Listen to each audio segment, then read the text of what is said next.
Warm greetings to you all. I'm Lieutenant Dr. Ajanta Parthisharadi, Associate NCC Officer of Sri SRNM College, Tamil Nadu. I'm serving under 2TN Girls Battalion NCC Madurai. In this video, I'm going to present structure and the function of the human body.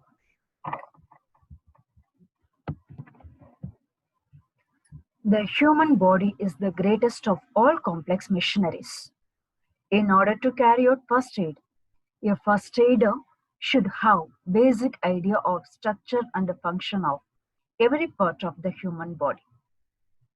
Many lives can be saved if proper and timely first aid can be rendered. First, we are going to see the skeletal and the muscular system of this. In the skeletal system, we are going to see structure of bones. The human body has 206 bones of various shapes and sizes. The bones give shape and firmness to the body. It also protects the vital organs like brain, heart, lungs, spinal cord. Bones can be either loosely arranged, which is called as spongy bone, and densely arranged bone is called compact bone. Some bones are hollow from inside and filled with bone marrow. Bones can be classified according to their shape as follows. Long bones. These bones are long and tubular and are confined to upper or lower limbs. Short bones. These bones are short and tubular and are found in the ankle and the wrist.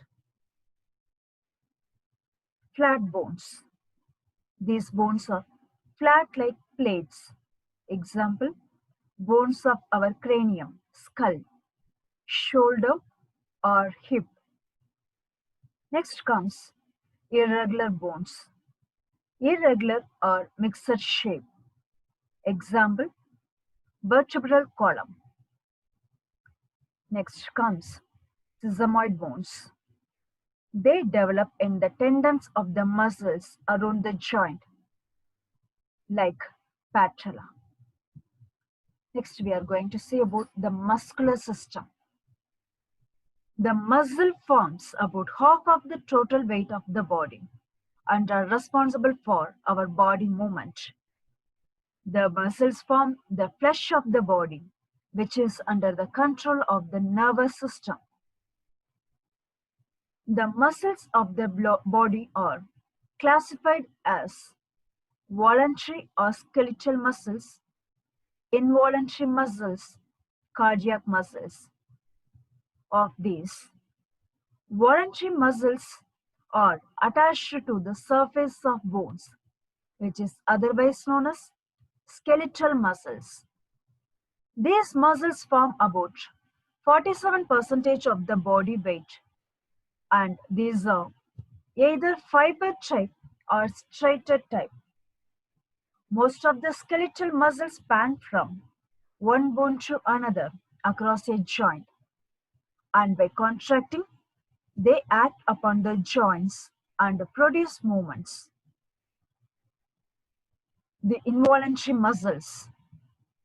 These are called involuntary muscles because they are controlled by the autonomic nervous system. Next comes cardiac muscles. Though cardiac muscles are straighter structurally, they form the main part of the heart wall.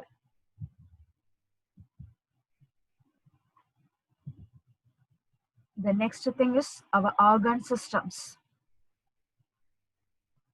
Of these systems, we are going to see circulatory system, respiratory system, digestive system, excretory system, and nervous system. The circulatory system consists of the heart, blood, and blood vessels. Each time the heart contracts, blood is pumped along the blood vessels. It is therefore kept in a state of continuous motion. By blood circulation, oxygen, nutrients, and other substances are brought to the tissues, and the waste products and carbon dioxide formed by the tissue are constantly removed. Heart. In the circulatory system, we are going to see about heart. The heart is the most important organ of blood circulation. It is situated in thorax between the lungs and onto the left side of the body.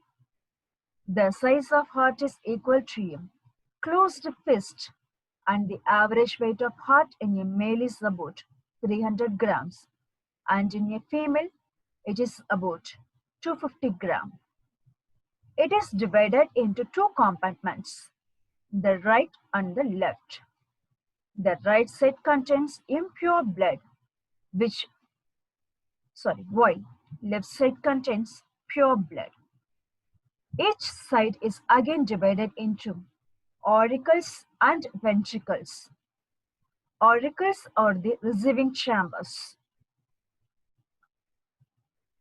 The next component of the circulatory system is blood. The blood is also known as transport system of our body. It plays an important role in maintenance of life. The total volume of blood contains hemoglobin, RBC, known as red blood corpuscles, and WBC, white blood corpuscles, and platelets. Blood vessels. Blood vessels are tube-like structures which carry blood all over the body for circulation.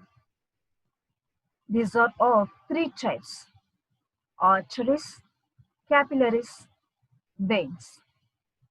Arteries are the blood vessels which carry pure blood from the heart to all parts of the body.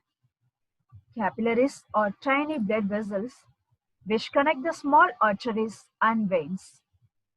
The exchange of oxygen and nutrition with carbon dioxide by the tissue takes place in the capillaries.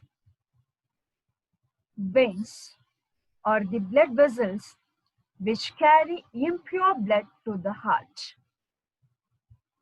Next, we are going to see about respiratory system. Respiration or breathing is a process by which oxygen obtained from fresh air is absorbed into the bloodstream, and carbon dioxide formed by the tissue action is removed from the blood and expelled into the air, that is then expired and expelled, exhausted, exhaled. It is a process essential to life. It involves the taking in of oxygen and giving out of carbon dioxide. The main organs of respiratory system are nose, pharynx, larynx, trachea, bronchi, and the lungs. Next comes digestive system. Digestion is a mechanical and chemical process by which complex food substances are converted into simple substances, so they can be easily absorbed by the blood and utilized by the various tissues of the body according to their requirements. The main organs of the digestive system: mouth, salivary glands, pharynx, esophagus, stomach, pancreas, liver, small intestine, and the large intestine. Excretory system. Excretion is a process by which waste products are removed out of the body.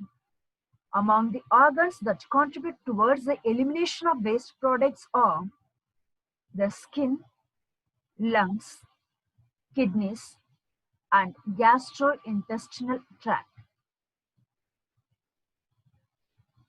Skin. The skin covers the external surface of the body. Waste matter in the form of sweat is removed through perspiration by the skin. Urinary system. The main organs of the urinary system are kidneys, ureters, urinary bladders, urethra. Kidneys are two bean-shaped organs situated on the posterior abdominal wall in the lumbar region.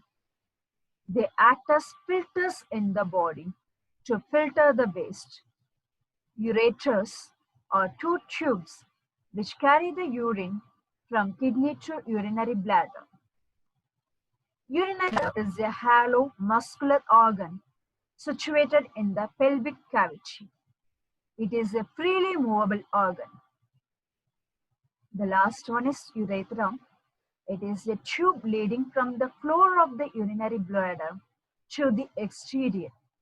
It is used for excretion of the urine from the body. Next comes nervous system. Internal balance of the human body is maintained within normal limits by the nervous system and the endocrine system. The nervous system may be subdivided into three main portions: central nervous system, the peripheral nervous system, and the autonomic nervous system. The central nervous system consists of brain and spinal cord. The peripheral nervous system forms the connections between the central nervous system and the various organs and muscles. The autonomic nervous system is an offshoot of the central nervous system and controls the involuntary functions of the various internal organs such as the stomach, intestine, bladder, and also the tiny muscles of the blood vessels, and also controls the secretions of the liver and kidneys. A person is neither conscious for the normal activities of the autonomic system, nor is he able to control them.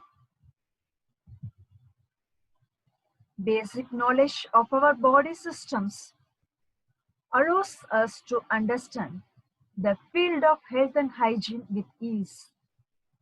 This knowledge provides us the basic framework on which the subsequent knowledge and skills dealing with medical science can be gained in a progressive manner.